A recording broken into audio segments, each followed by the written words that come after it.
আগের থেকে অনেকটাই বেশি এখন, কিন্তু সেগুলোকে ইগনোর মার্কেটে আর টুকটাক কেনাকাটা সেগুলো। কেমন আছো তোমরা সবাই? আশা করি খুব ভালো আছো। চলে এসেছি পুরীর ডে 1-এর ভিডিও নিয়ে। পুরীর আগের হোটেলের আর ট্রেন জার্নির ভিডিও তো তোমরা দেখে নিয়েছো নিশ্চয়ই।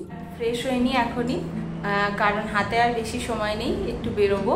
কারণ এসে সমুদ্রের দেখা না পেলে তো ভালোই লাগে না, দুজনে মিলে একটু বেরিয়ে পড়বো। আর দুপুরে বিশেষ কিচ্ছু খাওয়া হয়নি, প্রচণ্ড খিদে পেয়েছে। এখন একটু বেরিয়ে খাওয়া দাওয়া হবে, তারপর রাতে একেবারে ডিনারটা সেরে তারপর আমরা একেবারে হোটেলে ঢুকবো। আজ আর বাইরে কোনো ভিডিও করব না, শুধু ঘুরবো। আর ঘুরবো কি, বাইরে বৃষ্টি হচ্ছে ঝিরঝির করে, দেখা যাক কতটা ঘোরা যায়, ছাতা হাতে নিয়ে ঘুরবো। চলো দেখা হবে একেবারে রকস অ্যান্ড মোড়ের নতুন একটা ভিডিওতে। সবাইকে অনেক স্বাগত জানাই। আজকে আমাদের পুরী ডে 2, তো সকাল সকাল বেরোয়নি, একটুখানি জাস্ট ঘুরে এসেছি সমুদ্রের ধার থেকে। তো পুজোটা মেনলি আমরা দুপুরেই দেওয়ার জন্য ডিসিশন নিয়েছি। সবাই বলছে যে এই সময়টা ফাঁকা থাকে আর ভালোভাবে পুজোটা দেওয়া যায়। আর যেহেতু একটু ভিডিও করব, সেহেতু একটু ফাঁকা থাকলে ভালো লাগে। ভেতরে তো কোনো ভিডিও করা যাবে না, বাইরে থেকেই ভিডিওটা করাবো, বাইরে থেকেই দেখাবো ভিডিওটা। আর আমরাও ওই জন্য একটু দেরি করে স্নান টান করে, এখন বাজে দুপুর 1টা, তো এখন আমরা বেরোচ্ছি। তোমাদের সাথে সমস্ত ডিটেলস শেয়ার করব, তোমরা সাথে থেকো, ভিডিওটা দেখতে থাকো। চলো বেরোনো যাক। দেখো আমরা সাজুগুজু করে নিয়েছি, একটু সাজুগুজু করেছি। ও পাঞ্জাবি পরেছে, ঘুরতে যাওয়া একসাথেই দুটো ঘুরতে এসছি, একটু তো সাজুগুজু করতেই হবে। এই যে আমি শাড়ি পরেছি আর ও পাঞ্জাবি পরেছে। পুরীর ভিডিওগুলো পরপর দেওয়ার খুব ইচ্ছা ছিল, কিন্তু মাঝে পরিস্থিতি এতটাই খারাপ ছিল, এখনও আছে যদিও, তবুও কন্টিনিউ করতে হচ্ছে। তো সেই জন্য পুরীর ভিডিওগুলো আস্তে আস্তে ছাড়ছি। এবার ডে 1-এর ভিডিওটা আজ তোমরা দেখছো। আমরা সকাল সকাল বেরিয়ে পড়েছি মন্দিরের উদ্দেশ্যে। হোটেল থেকে কিন্তু দুদিক দিয়েই যাওয়া যায়, তো দাদা যে রাস্তাটা বললো আমি সেই রাস্তাটা ধরে যাচ্ছি, মানে স্বর্গদ্বারের ঠিক অপোজিটের যে রাস্তাটা। তো এখান থেকে টোটো ধরে নিয়েছি, উঠেছি এখান থেকে টোটোতে উঠলাম। এখান থেকে মন্দির কিন্তু হাঁটার পথেও তোমরা হেঁটে যেতে পারো, একটু সময় লাগবে। তো এখান থেকে টোটো নিলাম, 60 টাকা নিচ্ছে। এখানে ফিক্সড কিন্তু এখন 100 টাকার নিচে কেউ যাচ্ছে না। হোটেলটা স্বর্গদ্বারের কাছেই, কিন্তু দাদা বলল অন্যদিকে রাস্তাটা দিয়েও কম সময় লাগবে। স্বর্গদ্বারের রাস্তাটা একদম সোজা চলে যায়, আর এটা একটু এঁকে বেঁকে এদিক দিয়ে ওদিক দিয়ে নিয়ে এলো, তবে একদম কম সময় লাগলো। কিন্তু ভাড়া কিন্তু ফিক্সড, ওদের 100 টাকার নিচে কেউ আসতে চাইছে না। এই টোটো দাদাটাকে অনেক রিকোয়েস্ট করে উনি 60 টাকা নিল। মন্দিরের পেছনের দিকটাতে নামিয়ে দিয়েছে, ঠিক আছে। স্বর্গদ্বার থেকে টোটোতে তোমরা যদি ওঠো তাহলে মন্দিরের ফ্রন্ট গেটের সামনে ওখানে নামিয়ে দেবে। ও এই দিকটা পেছন দিকে নামলে এদিক থেকে ঘুরে আবার বেশ কিছুটা মন্দিরের চত্বর দিয়ে হেঁটে মন্দিরের ফ্রন্ট গেটে যেতে পারবে।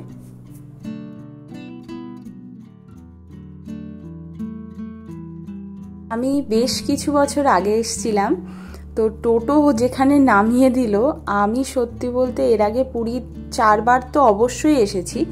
এখন এতটাই মন্দির চত্বরটা চেঞ্জ হয়ে গেছে, আমি প্রথমে কিছু বুঝতেই পারছিলাম না যে আমি সামনে আছি না পেছনে আছি না কোন দিকটাতে। ভেতরটা খুব সুন্দর করেছে, নিট অ্যান্ড ক্লিন, একদম পরিষ্কার পরিচ্ছন্ন। এইটা হচ্ছে ফ্রন্ট গেট। আমরা এদিকটা দিয়ে হেঁটে এই সামনেটাতে এলাম। এই যে ফ্রি শু মোবাইল স্ট্যান্ড, এই যে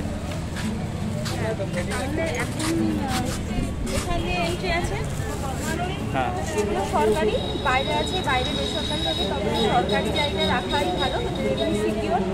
বিভিন্ন জায়গায় আছে, অনেকগুলোই আছে, বেশি ভিড়ও নেই, কাউন্টারে অসুবিধা হবে। মন্দির চত্বরে জুতো, ব্যাগ, ফোন রাখার অনেকগুলো কাউন্টার আছে। বেসরকারিভাবে রাখতে চাইলে সেগুলো বাইরে আছে। তো আমাদের কিন্তু জুতো, ব্যাগ রাখতে কোনো রকম সমস্যায় পড়তে হয়নি, আর অনেকগুলো কাউন্টার আছে, সুতরাং ভিড়ও নেই। খুব ভালোভাবে ভেতরে দর্শন করতে পেরেছি আর পুজো দিতে পেরেছি, খুব ভালো লাগছে।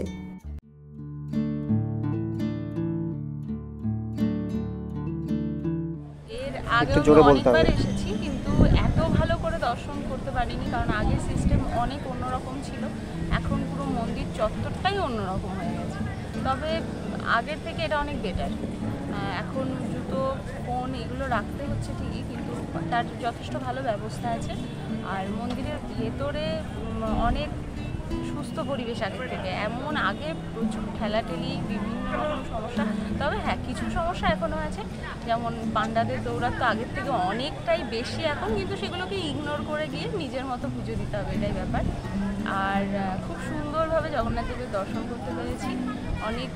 আমি বেশ 3 বছর মতো পরে এলাম। এর আগে আমি অনেকবারই এসেছি, কুন্তলেই প্রথমবার এলো, তো ওর তো ভীষণ ভালো লেগেছে। আর আমার তো সব সময়ই ভালো লাগে, জগন্নাথ দেব না ডাকলে সত্যি বলতে আসা যায় না এখানে। খুব ভালো লাগছে এসে, আবারও যেন আসতে পারি। আর এখন মন্দির ব্যবস্থাপনা আগের থেকে অনেক বেটার হয়েছে, আমার কাছে ভালো লেগেছে। তোমরাও এসে ঘুরে দেখো। আর অবশ্যই কেউ কোথাও যাওয়া হোক না হোক, জগন্নাথ দেবের দর্শন সবারই একবার ইচ্ছা হয় করার। তো সবাই এসে অবশ্যই ঘুরে যেও।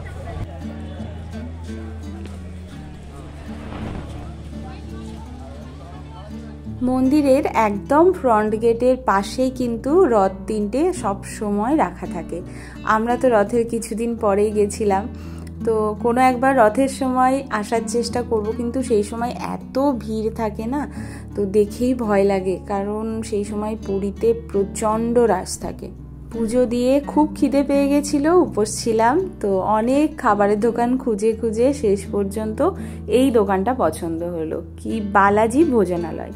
জানি না কেমন হবে সেটা ভেবেই ঢুকেছিলাম, কিন্তু সত্যি বলছি আমার যদি রিভিউ নাও তো আমি বলবো আউটস্ট্যান্ডিং। 160 টাকা করে ওদের পার হেড কুপন সিস্টেম ছিল, মানে পার হেড 160 টাকা করে কুপনটা কাটতে হবে, তারপর ওদের আনলিমিটেড খাবার। এখানে দুটো জিনিস ওদের ছিল, সেটা হচ্ছে একটা গোলাপ জামুন আর পাঁপড়। এই দুটো বাদে বাকি যা ওরা সার্ভ করেছে সবই তুমি যতবার চাইবে অনেস্টলি ওরা ততবার তোমাকে সার্ভ করবে। আর ওরাই বারবার করে রিপিটেডলি এসে তোমাকে জিজ্ঞাসা করে যাবে যে আর কি লাগবে, কোনটা দেবে। মানে ওদের সার্ভিং সিস্টেমও খুব ভালো, খাবারের টেস্ট আমার ভীষণ ভালো লেগেছে। নিরামিষ খাবার 160 টাকায় ওরা যা দিয়েছে আমার কাছে খুব ভালো লেগেছে। থালায় কিন্তু এখনো বিশেষ কিছুই পড়েনি, শেষ পর্যন্ত দেখতে হবে যে আরও কি ওরা দেয়। দেখতে থাকো।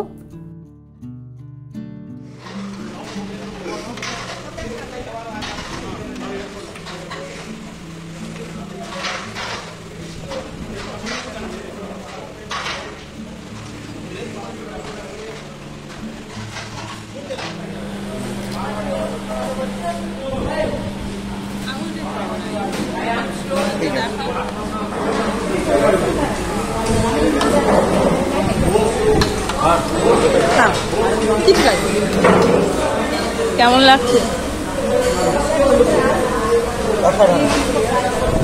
খাওয়ার প্রত্যেকটা খাওয়ার দাম 160 টাকা আনলিমিটেড, আবার শেষ পাতে আবার গোলাপ জামুন আনলিমিটেড।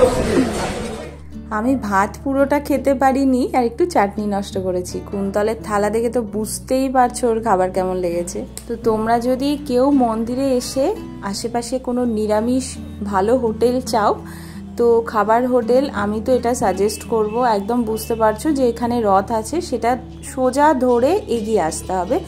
সোজা এগিয়ে এলে লেফট সাইডে পড়বে বালাজি ভোজনালয়, গ্রাউন্ড ফ্লোরে আছে, মানে নিচে যেতে হবে একটু। তো ওখানে নিশ্চয়ই জিজ্ঞাসা করলে বলে দেবে। আমার তো ভীষণ ভালো লেগেছে। আর আমরা বসেছিলাম, কারণ এখানেই খেয়েছি, এখানে একটু মন্দির চত্বরে অনেকক্ষণ বসেছিলাম এই ধ্বজা পরিবর্তনটা দেখবো বলে।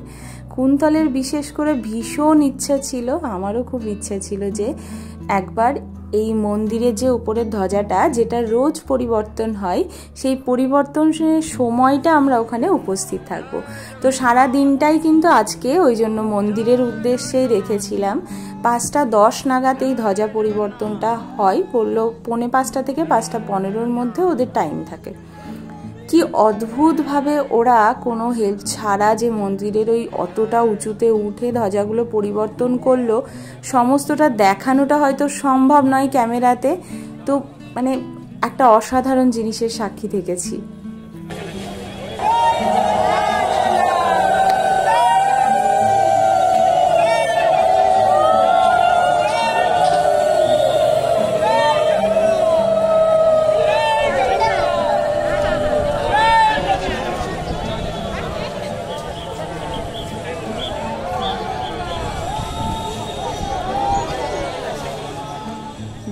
ভিডিওতে সবটা তো কিছুই দেখানো সম্ভব না, আর যে অনুভূতিটা সেটা হয়তো ভিডিওতে কোনোভাবেই এক্সপ্রেস করা যায় না।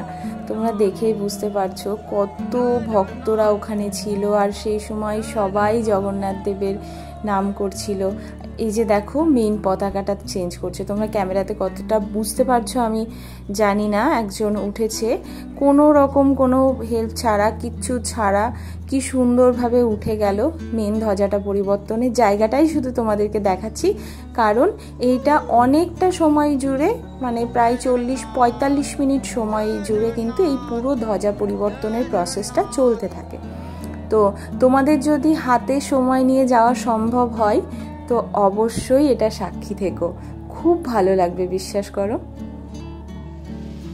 মন্দির থেকে সোজা হোটেলে যাওয়ার কথা ছিল, দূর থেকে না সমুদ্রটা ভীষণ টানলো, তাই ভাবলাম যাই একটু ঘুরে আসি আর সমুদ্রের ধারে 1 কাপ চা খেয়ে আসি। আর গতকাল আমরা তো সন্ধ্যাবেলা নেমেছিলাম, সন্ধ্যাবেলা একটু এসেও ছিলাম বিচের ধারে, মার্কেটে একটু ঘুরেছি। তো এই চায়ের দোকানটাতে চা খেয়েছিলাম, চায়ের দোকানটার চাটা যে কি ভালো কি বলবো, আমাদের এত ভালো লেগেছে যে আমরা মার্ক করে রেখেছিলাম যে চায়ের দোকানটা কোথায়, এখান থেকেই চা খাবো এই কয়েকদিন।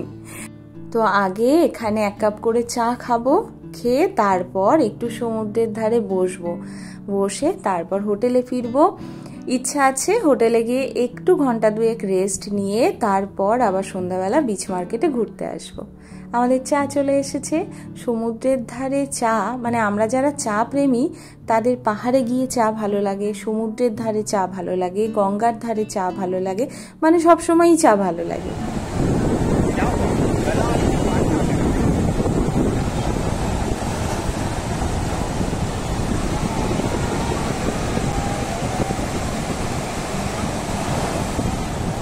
সন্ধে নামার ঠিক আগের মুহূর্ত, কিন্তু দেখো এই সময়ও কত মানুষ এখানে স্নান করছে, খুব এনজয় করছে। আমার তো দেখেই নেমে যেতে ইচ্ছা করছে। আর কিছুদিন আগে খুব জ্বর ছিল, তো সাহস করে আমি বেশিক্ষণ কখনোই স্নান করতে পারিনি পুরীতে গিয়ে, এটা আমার আফসোস।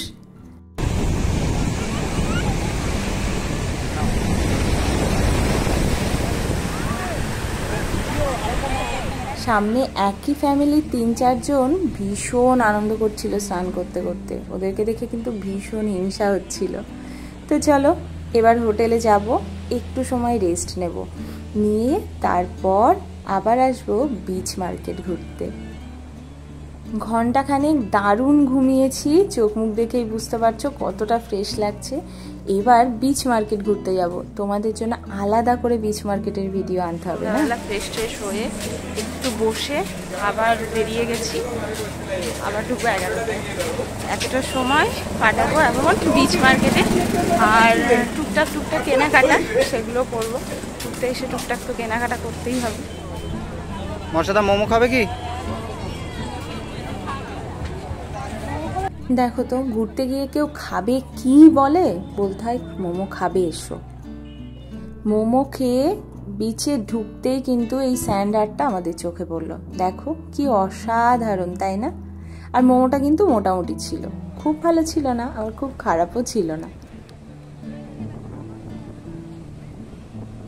বিচ মার্কেটে ঢুকে এরপরে কি করেছি সেগুলো তোমরা পরে আরেকটা ভিডিওতে দেখতে পাবে, কারণ আমি আলাদা করে তোমাদের জন্য বিচ মার্কেটের ডিটেলস একটা ভিডিও এখানে আমার ইউটিউব চ্যানেলে শেয়ার করব খুব তাড়াতাড়ি। তারপর ঘন্টাখানেক 20 টাকা চেয়ার ভাড়া দিয়ে সমুদ্রের ধারে বসে সমুদ্রের হাওয়া খেয়ে রাতের ডিনার করতে চলে এলাম সমুদ্রের ধারেরই একটা হোটেলে। তো এখানে আমি ভেবেছিলাম রাতে একটু ভাতই খাবো, কিন্তু কোনো থালি এদের রাতের বেলা থাকে না। এদের 179-এর বিরিয়ানি বললো খুব ভালো, তো সেটাই অর্ডার করা হলো, দেখা যাক। রেস্টুরেন্টের মেনু কার্ডটা তোমরা দেখতে পাচ্ছ, আর প্রাইস মোটামুটি অ্যাভারেজ বলবো, খুব হাই নয় আবার খুব কমও নয়। তো ভেতরে কিন্তু এমনি পরিষ্কার পরিচ্ছন্ন হোটেলটা, আর ভেতরে এসি আছে। চলে এসেছে আমাদের বিরিয়ানি, দেখে কিন্তু ভীষণ টেম্পটেটিং লাগছে, সার্ভিং প্রসেসও খুব ভালো। আর হোটেলটার নামটাই তো বলিনি, হোটেলের নাম হচ্ছে মুঘল দরবার। ঠিক আছে। তো প্রথমে একদম অনেস্ট রিভিউ দেব। চিকেন দারুণ ফ্রেশ, প্রথমে খুব ভালো লাগছিল, কিন্তু নিচেটা না ভীষণ গ্রেভি ছিল। শুধু গ্রেভি নয়, বেশ ঝোল ঝোল টাইপের গ্রেভি ছিল আর টক ফ্লেভার ছিল, তো সেই জন্য আমার ভালো লাগেনি। শুরুর দিকে রাইসটা ভালো লাগছিল, শেষের দিকে আমি আর খেতেই পারিনি। খাবার ভালো না হলে কি মুড ভালো থাকে বলো? এই মুড নিয়ে চললাম রাতে ঘুমাতে হোটেলে। এরপর দেখা হবে নেক্সট ব্লগে, সাথে থেকো। সবাই খুব ভালো থেকো, সাবধানে থেকো, সুস্থ থেকো, টাটা।